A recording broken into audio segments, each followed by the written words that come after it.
guys, welcome back to my channel. Today I'm going to show you how to make a walnut fudge pudding cake.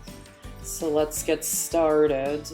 First, preheat the oven to 350 degrees.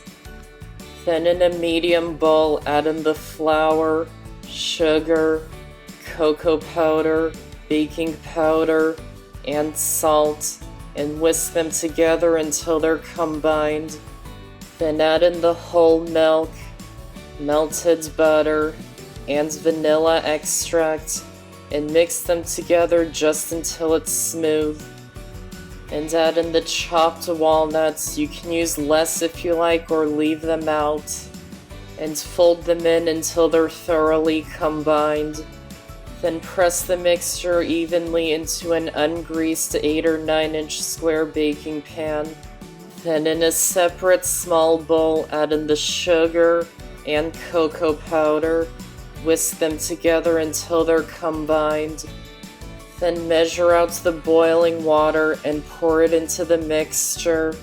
Whisk them together until they're combined.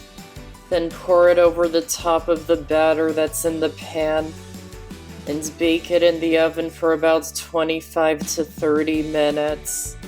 And once it's done, remove it from the oven and let it cool for about 5 to 10 minutes. And it's best served while it's still warm. And if you like, you can also serve it with a scoop of ice cream. And that's how to make a walnut fudge pudding cake. I hope you guys enjoyed this video, and I have so many more on my channel, so be sure to check them out and subscribe for more. Thanks for watching, and I'll see you next time.